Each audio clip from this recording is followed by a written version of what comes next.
माता पार्वती जी ने शंकर को अपना गुरु माना और गुरु का फर्ज है विकारों को हर लेना, कष्टों को हर लेना, तकलीफों को हर लेना। एक दारुका नाम का असुर हुआ। एक दारुक था, एक दारुका था। दारुका नाम का असुर ब्रह्मा जी से वर मांगा, मैं मरूं ना, मेरे प्राण ना छूटे, मेरे प्राण ना छूटे, मैं मरूं ना। ब्रह्मा जी ने कहा ये तो नहीं हो सकता, देखो भाई मरना तो पड़ेगा, और मेरे जीजा जी और मेरी जीजी जी, मेरी जीजी और मेरे जीजाओं, मेरी बेटियों बेटाओं, मेरी माताओं, मेरे भाई, मेरी बहन, मेरे बंधुओं, ध्यान रखना शरीर मनुष्य का मिला है। कहते हैं इस मानव शरीर को पाने के लिए तो देवता भी तरसते हैं, और इतना अच्छा कीमती शरीर मिला है। इस कीमती शरीर में खूब मेहनत करो, और खूब मेहनत के साथ में, परिश्रम के साथ में विश्वास रखकर शिव की आराधना करो। एक ना एक दिन भगवान तुम्हें मंजिल तक पहुंचा देगा। कीमती है मानव देह, और मानव देह अनमोल रे, माटी में ना रोल रे। अब तो मिला है फिर ना मिलेगा, कभी नहीं कभी नहीं कभी नहीं रे। मनुष्य जन्म अनमोल रे, माटी में ना मोल रे। अब तो मिला है फिर ना मिलेगा, कभी नहीं कभी नहीं कभी नहीं। ये मानव का शरीर मिला, बड़ा कीमती है, इसको समझो।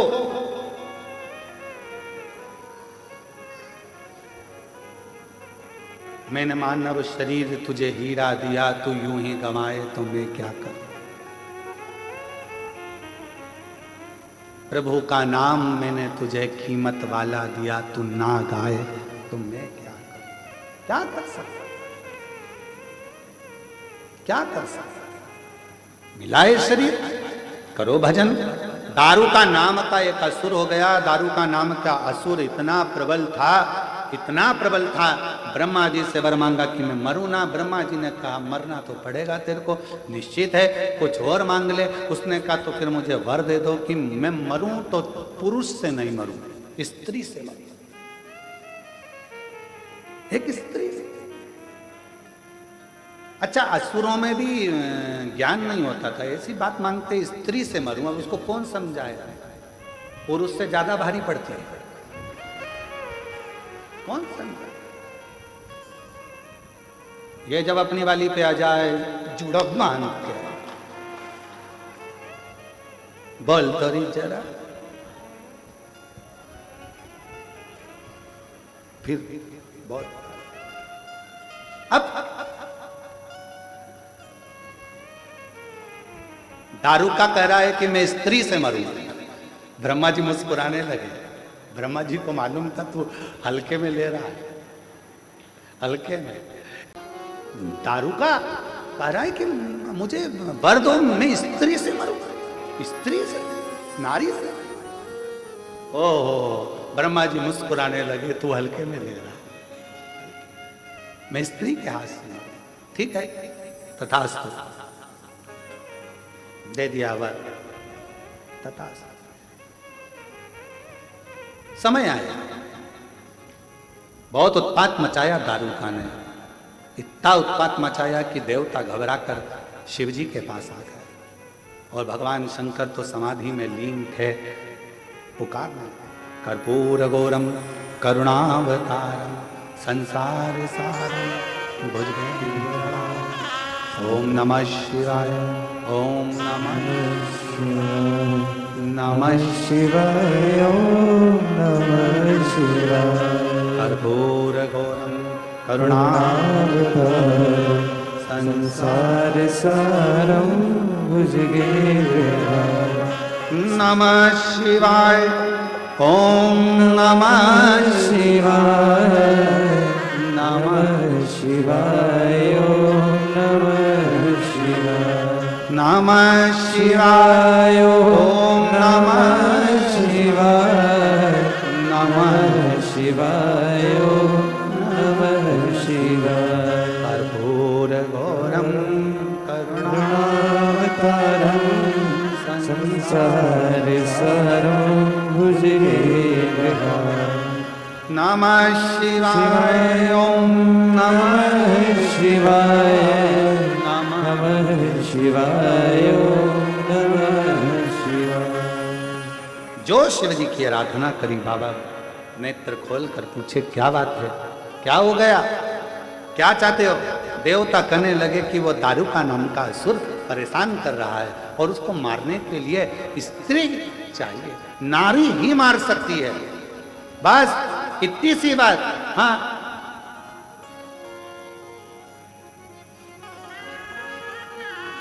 तो कौन मारेगा? लक्ष्मी जी से बोल दो, ना ना ना। ब्रह्माणी, ना ना ना। फिर कौन मारेगा? पार्वती। तो कहा पार्वती जी तो कभी इतनी बात भी नहीं करती, एकदम मौन रहती है, चुप रहती है, शांत रहती है। और फिर निवेदन है, जो ज़्यादा शांत रहता है, मौन रहता है, चुप रहता है, उसको हल्के में नहीं लेना चाहिए। वो है शांत, है मौन, चुप, पर फिर कभी कभी कभी कभी तेरे भक्त जनों पर माता भीड़ पड़ी है भारी और दानव दल पर टूट पड़ो मार करके सिंह सवार सो सिंहों से तू बलशाली अष्ट भुजाओ वाली दुखियों के दुखड़े निवार। फिर अपने वाले पे शांत है। अरे ये पार्वती तो बहुत मौन रहती हैं, चुप रहती हैं, शांत रहती हैं, ये क्रोध नहीं कर सकती, इनको नहीं आता। पार्वती मैया का नाम आया, शिव जी ने मना करा। शंकर भगवान जानते थे पार्वती जी का स्वभाव, क्योंकि ये महागौरी है, मां शीतला है, शांत का स्वरूप।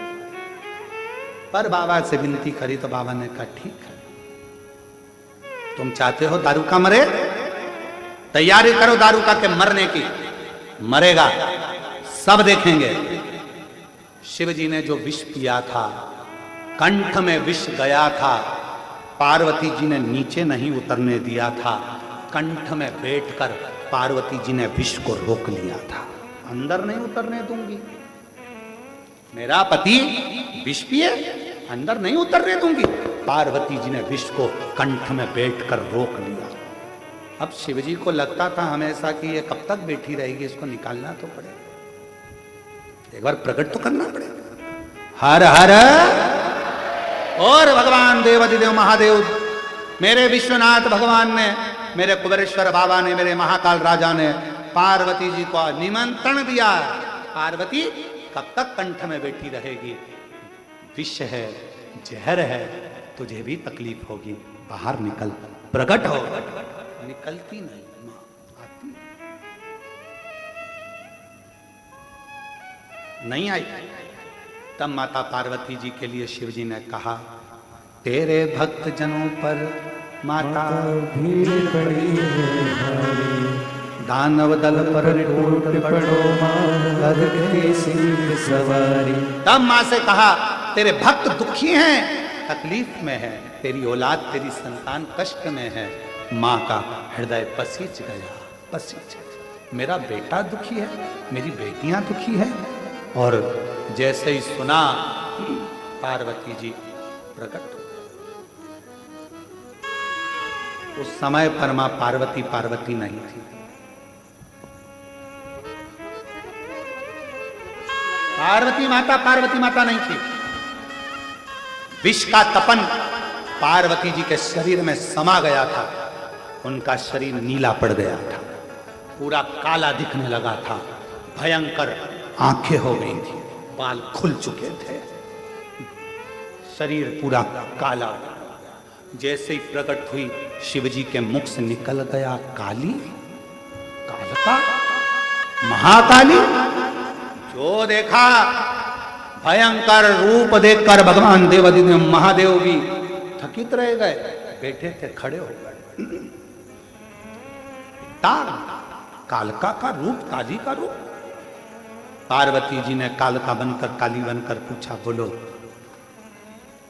विश्वनाथ, इसका संहार करना है। काली चली। एक दारू का है, राक्षस असुर है, परेशान सबको कर रखा, मार दे काल का गई। एक तो विष की तपन, ऊपर से शिव की शक्ति, तीसरा शिव जी ने कह दिया काली, हमेशा कहते थे गोरी, आज कह दिया काली।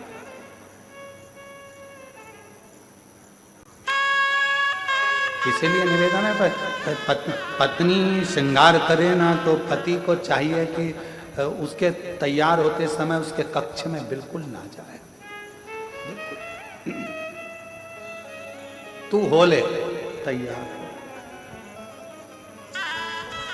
पति तैयार होकर अपनी गाड़ी में बैठे, हारन बजाए, चल टाइम हो गया, चल चल, और ज्यादा भी हारन मत बजाए, बना तुझे मंदिर का घंटा समझ के बजा दे। कभी कभी ज्यादा हारन और बोले चल चल तो भी नहीं जाना, ले तू चले जा, नहीं जाना मेरे को, तुम चले जाओ, मैं बाद में जाऊंगी, नहीं खाना, जा। फिर बेचारा पति कह रहा है हरि अम्बे, अरे तू चल, मैं तुझे नहीं, अब तो मुझे तुम्हारे साथ नहीं जाना, नहीं जाना। बुलाया ऑटो, बैठ गई ऑटो में और चली गई, नहीं जाना तेरे साथ, जा, बहुत जल्दी है ना तुमको। अब बेचारा पति पहुंचा शादी में, ये भी पहुंच गई शादी में, और पति मुस्कुरा कर बात कर रहा था और देवी उसको आंखें फाड़।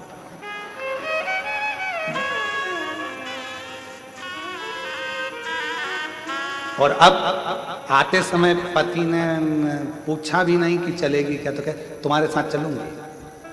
क्यों? क्योंकि उसको बदला लेना।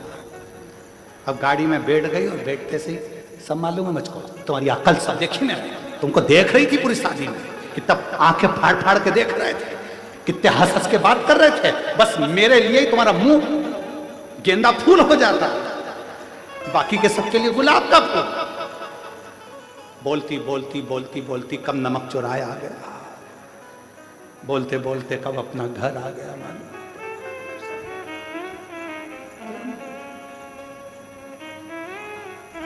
एक तो असुर का संहार, विष के कारण प्रागट, दूसरा शिव ने कह दिया काली, टूट पड़ी भवानी और गई, दारुका का संहार कर कर आ गई। मार तो दिया असुर दारुका को, पर क्रोध शांत नहीं होता। देवता अपना अपना धाम छोड़कर भाग गए, सब अपना अपना धाम छोड़कर गए। कहां कौन संभालेगा? शिवजी ने देखा ब्रह्मा जी घबरा रहे हैं, भगवान विष्णु घबरा रहे हैं, माता का क्रोध तीव्र है, क्रोध कौन संभालेगा? शंकर भगवान ने सोचा अब क्या करूं। तब शिवजी के स्मरण में आया, मां सबसे ज्यादा प्रेम अपने बच्चे से करती है, अगर कोई बच्चे का रूप सामने आ जाएगा तो इसका क्रोध शांत हो जाएगा। ब्रह्मा और विष्णु जी से कहा भगवान शिव जी ने, मां काली को काशी में लेकर आओ। दारू को मार कर दारुका को काशी की ओर मां जगत जननी जगदम्बा चल पड़ी। जहां पांव रखती थी वो भूमि नीचे दब जाती थी, जहां चलती भयंकर गर्जना होता चलती। काशी में पहुंच गई। जो काशी में पहुंची, महाशमशान में, शमशान के नजदीक में शंकर जी ने एक बच्चे का रूप ले लिया और किलकारी भर भर कर रोना चालू कर दिया। शंकर भगवान ने बच्चे का रूप लिया, बालक का रूप लेकर शिवजी ने रोना चालू करा। लिंग पुराण का 106 नंबर का अध्याय कहता है भगवान शंकर किलकारी भरकर रो रहे थे, रो रहे हैं। मेरे शिव छोटे से बच्चे का रूप धरकर रोने लगे। पार्वती मैया जैसे ही काशी में भ्रमण करती, शमशान में पहुंची, पांव रखते से ही बच्चे का और दृष्टि गई, और जो मां काली ने बच्चे को देखा, चीख कर आवाज लगाई, किस नारी की संतान है ये बालक? रो रहा है, कोई आता नहीं है। मां का वात्सल्यता झलक गया, बच्चे को गोदी में उठाया, भूखा लगता है। मां ने अपने स्तनों का पान कराना प्रारंभ कर दिया। जैसे ही माता ने स्तनों का पान कराया, शिवजी ने माता के क्रोध को दूध के रूप में खींच लिया, और शंकर भगवान ने दूध के रूप में जैसे ही क्रोध को खींचा, वो क्रोध खींचते से ही शंकर भगवान के 52 खंड हो गए। वो रुद्र के, भगवान शंकर के जैसे ही क्रोध को खींचा, खींचते से ही उस क्रोध को, उस काल को खींचते से ही 12 खंड हो गए। ऐसे 12 खंड, 12 भैरव, 52 खंड हो गए। वो 52 भैरव के रूप में आज भी काशी में विराजमान है। शिव जी ने पार्वती माता के क्रोध को दूध के रूप में खींच लिया था, क्षेत्र की रक्षा करने के लिए। इसलिए क्रोध शिव जी के रूप में प्रकट हो गया, क्षेत्रपाल काल भैरव के रूप में।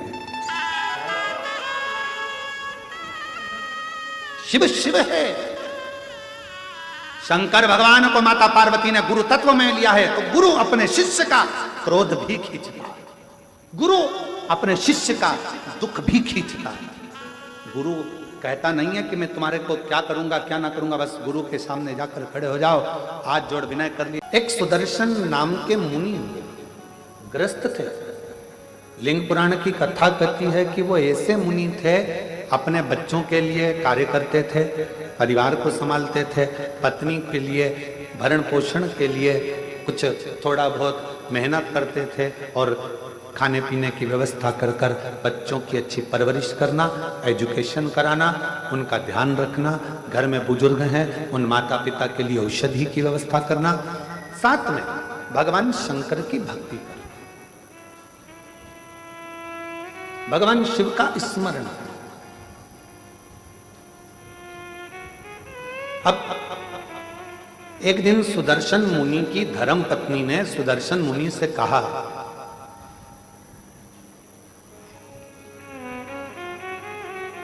कि मैं बच्चों में व्यस्त रहती हूं, बच्चों की परवरिश में व्यस्त रहती हूं, मैं भगवान के मंदिर नहीं जा पाती हूं, भगवान का भजन नहीं कर पाती हूं।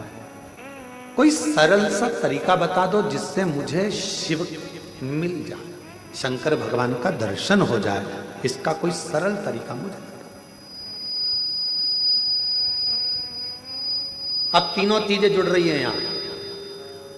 नियत भी ठीक है सुदर्शन मुनि की पत्नी की, नीति भी ठीक है कि मुझे किसी का बुरा नहीं करना है, मैं सतमार्ग पर चलूं, और नियम अपने पति से पूछ रही है, कोई ऐसा बता दो कि मुझे मेरे शंकर भगवान का दर्शन हो, ऐसा नियम बता।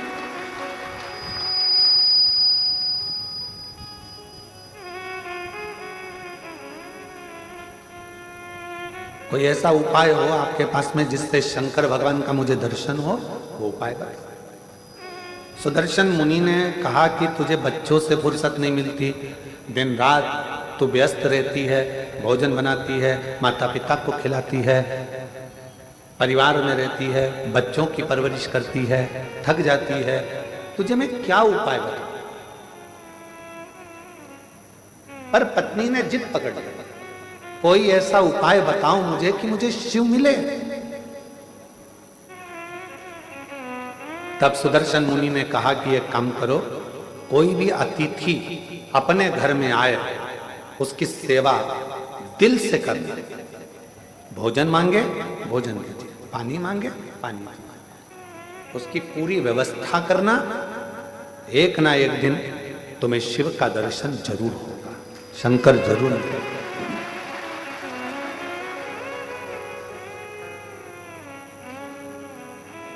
मेरे बच्चे, परिवार, बुजुर्ग, पति, ये सब भी तो घर के अंतर्गत हैं। अब इनके लिए तो कहा, अगर घर में अतिथि आया हुआ है, मेहमान आया हुआ है, अतिथि का यदि तुम सत्कार कर रही हो, सम्मान कर रही हो, तो उसमें सब कुछ समाया, सब कुछ।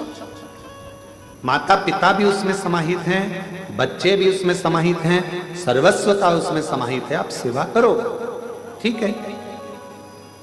अब सुदर्शन मुनि की पत्नी ने ऐसा नियम बना दिया।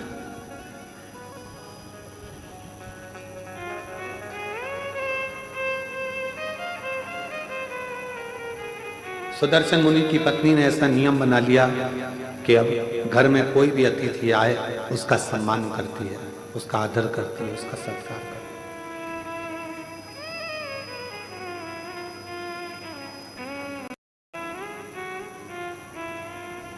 और समय निकलता गया निकलता गया निकलता गया। आज शंकर भगवान ने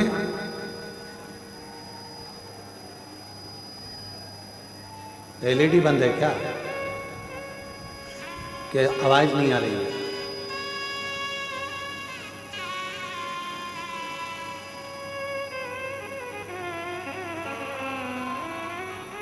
शंकर भगवान ने परीक्षा ली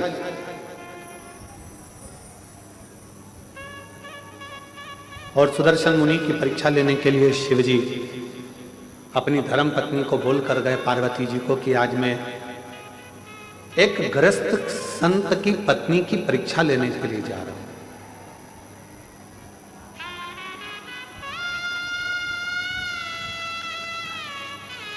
एक जन को भेजिए ना, थोड़ा सा मालूम कर लो।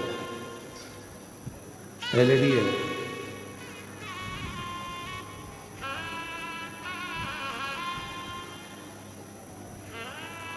आज मैं जाकर एक गृहस्थ मुनि की, एक गृहस्थ संत की पत्नी की परीक्षा लेकर आ गया। और भगवान शंकर जाने लगे तो पार्वती जी ने उनको रोका। आप जा तो रहे हो, बहुत भोले हो, मैं जानती हूं कि तुम जाओगे और अगर उसने तुम्हारी सेवा करी, परीक्षा में पास हो गई तो तुम कुछ ऐसा वैसा देकर मत आ जाना।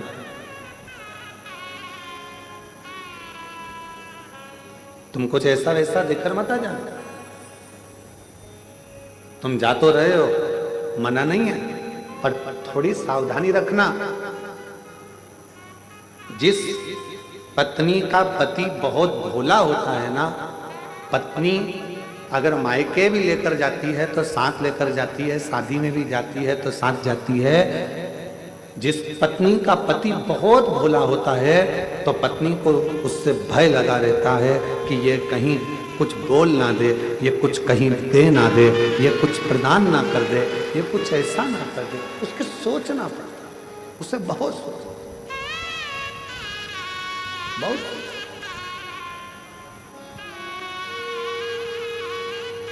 और शंभु शरण मांगू घड़ी दुख काटो, दया करी न दर्शन हो।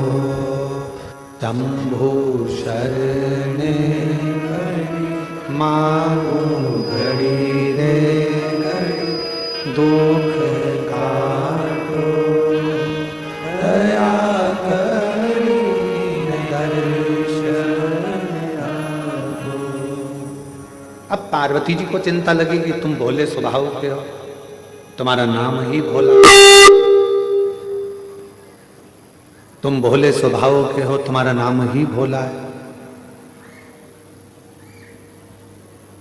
कहीं तुम उनकी परीक्षा में पास होकर कुछ ऐसा वैसा देकर मत आ जाना जैसा तुमने भस्मासुर को दिया था। एक कंगन भस्मासुर ने तुमसे मांग लिया था और तुमने अपने हाथ का कंगन निकाल कर उसको दे दिया था और कहा कि इसको पहन ले, जिस पे हाथ रखेगा वो भस्म हो जाएगा, और वो तुम्हारे ही पीछे पड़ गए। सुदर्शन मुनि की धर्म पत्नी ने कहा कि मैं मुझे नियम तो नियम भेजा, अतिथि देवो, अतिथि का सत्य मिलेगा इसमें, क्यों? आप कोई भी एक नियम तो पकड़ो, शंकर भगवान को मिलने में देरी नहीं लगे। आप पकड़ो एक नियम, ठीक है, अतिथि सत्कार का नियम पकड़ा,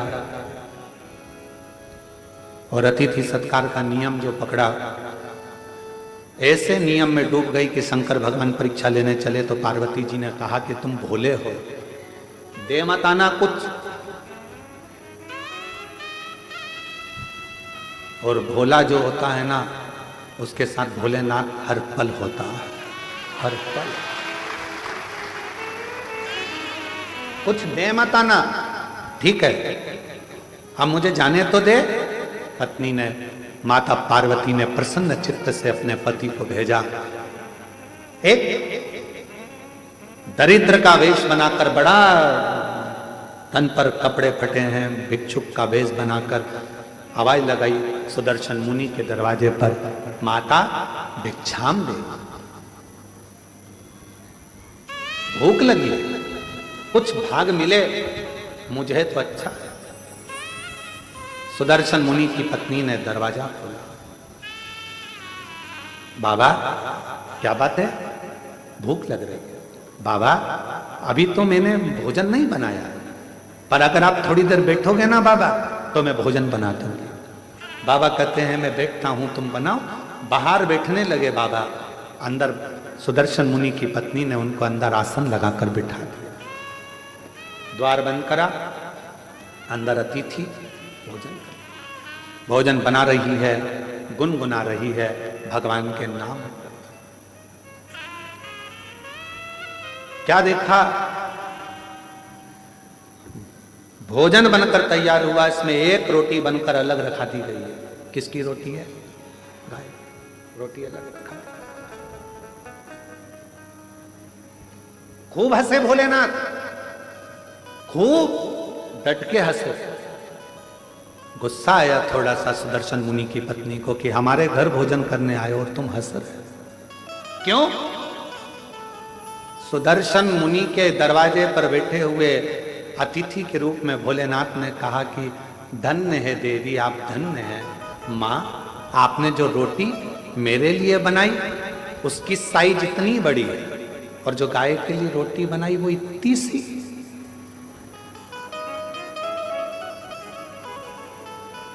होना तो ये चाहिए, मैं 2 पांव से चलता हूं, गाय 4 पांव से चलती है। मेरा शरीर छोटा है, गाय का शरीर बड़ा है, तो मेरी रोटी से बड़ी तो गाय की रोटी होना चाहिए। पर संसार के लोगों ने अपनी रोटी से छोटी रोटी गाय की कर दी है। बोलो, ये गलती केवल सुदर्शन मुनि की पत्नी से नहीं, अपने घर में भी होती है।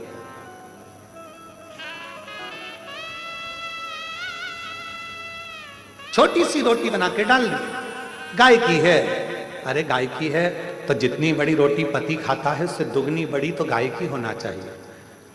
जितनी पतली रोटी तुम पति के लिए बनाती है उससे दुगनी मोटी रोटी गाय की होना चाहिए, क्योंकि उसका शरीर बड़ा है, दिन भर चलती है, दिन भर फिरती है। सुदर्शन मुनि के दरवाजे पर मेरे विश्वनाथ, मेरे शंभु भिक्षुक का रूप रखकर खूब ठाका लगाकर हंस दिए। पत्नी ने पूछा कि तुम मेरे घर भोजन करने आए और मुझे देखकर हंस रहा। शिव जी ने कहा कि ये रोटी तो बहुत छोटी है गाय की, रोटी तो बड़ी करो। पत्नी सुन रही थी सुदर्शन मुनि की। बाबा की बात सुनकर उसकी आंखों से जल भर गया। आज तक मैंने केवल कपट ही करा, बच्चों को ज्यादा खिलाया, पति को ज्यादा खिलाया, और गौ माता को केवल 1 रोटी, और वो भी छोटी सी। मतलब मेरी कपट की जिंदगी चल रही थी। आज से हे अतिथि, तुम मेरे दरवाजे पर गुरु बनकर आए हो और तुमने मुझे उपदेश दिया है, उपदेश दिया है। आज से मैं कभी कपट नहीं करूंगी। जैसा मेरा पति पावे वैसा अतिथि पावे, जैसे बच्चे पावे वैसे परमात्मा पावे, जैसे मेरे घर के पावे वैसे गौ माता पावे। एक उपदेश मेरे शंकर भगवान ने दिया, इसलिए प्रथम गुरु है शिव, आदि गुरु है शिव, आदि योगी है शिव। उपदेश दिया। अब दूसरा उपदेश का समय था। भोजन की थाली लगकर तैयार हुई अतिथि के लिए। इतनी देर में दरवाजे पर पति आ गया। दरवाजा की कुंडी बजाई। सुदर्शन मुनि, द्वार खोलो, दरवाजा खोलो। पत्नी अंदर से आवाज लगा दी, कौन है? पति चिल्ला कर बोला, क्या तुझे मेरी आवाज सुनाई नहीं देती? मैं तेरा पति, तेरा भरतार, और तू दरवाजा नहीं खोलती? पत्नी आवाज लगाकर कहती है, आपने कहा था अतिथि देवो भव, अभी मैं अतिथि को भोजन करा रही हूं। पागल हो गई है? मूर्ख हो गई है?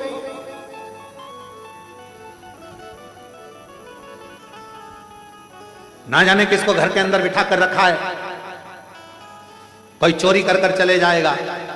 बाहर निकाल उसको, दरवाजा खोल। इतने में पत्नी मुस्कुरा कर बोली, मैंने आपसे पूछा था तो आपने कहा था कि अतिथि तो भगवान का स्वरूप होता है, और मैंने आपको गुरु मानकर आपकी वाणी पर विश्वास कर लिया।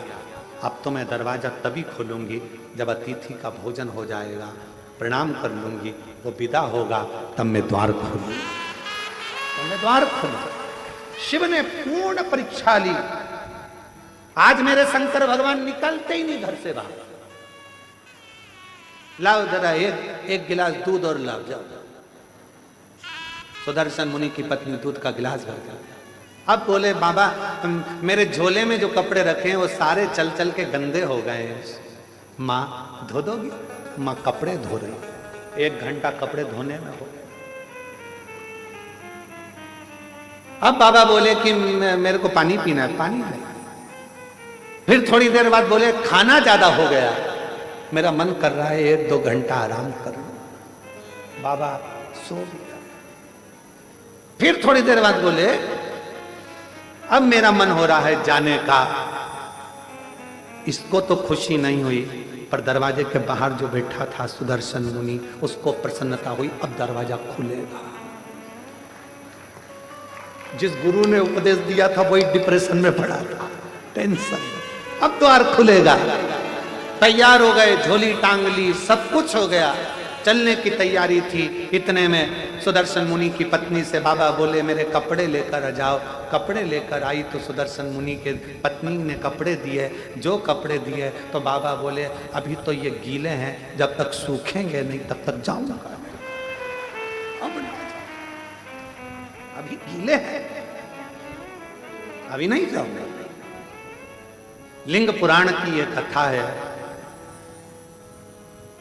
बड़े प्रेम से अगर आप पढ़ेंगे तो 122 नंबर के अध्याय पर इसको प्राप्त करेंगे। बड़ा सुंदर सा। अब उठे नहीं, कपड़े सूखेंगे नहीं तब तक जाऊंगा नहीं। बैठ गए। अब वो बाहर बैठा पति फिर बैठ गया बेचारा। संध्या होने लगी, शाम का समय होने लगा। सुदर्शन मुनि की पत्नी से बाबा बोले, देख के आओ कपड़े सूखे? हाँ बाबा सूख गए, ले आओ। लाए, झोले में भरे, जाने लगे। अब कहने लगे, माँ मन कर रहा है अब रात को कहाँ जाऊंगा, रात को कहाँ जाऊंगा। ये गांव तो मेरा परिचित भी नहीं है, जिस गांव के अंदर मैं जाऊं कोई मेरा पहचान वाला भी नहीं है, मैं कहाँ जाऊंगा। सुदर्शन मुनि की पत्नी ने कहा, जो आपकी आज्ञा हो, जैसा आपका मन करे वैसा आप करें। और कहा, मैं पर पुरुष तुम पर नारी, एक कक्ष में रहना उत्तम नहीं है।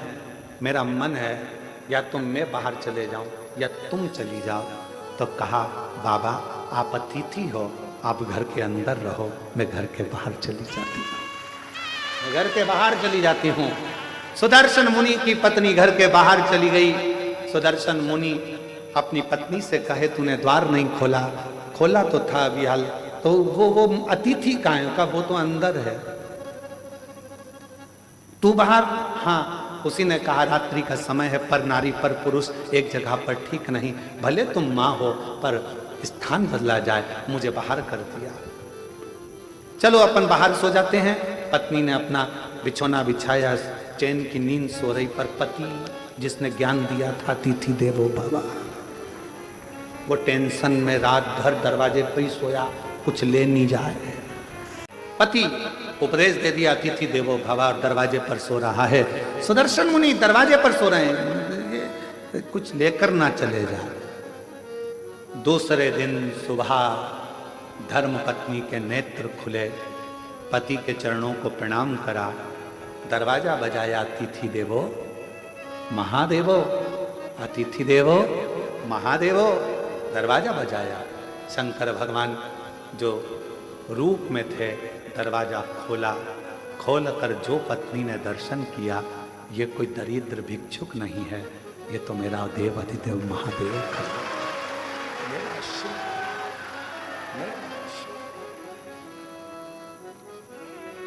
क्या देखा? अंदर झांक कर पत्नी ने देखा, पूरा दरवाजा सोने से लदा हुआ था, जिस कक्ष में रात्रि में शिव रुके थे वो पूरा कक्ष हीरे और पन्नों से भरा हुआ था, अंबारियों से लदा पड़ा। पति को जगाने के लिए पत्नी गई, इतनी देर में मेरा देव आदित्य महादेव चला गया, शंकर गया।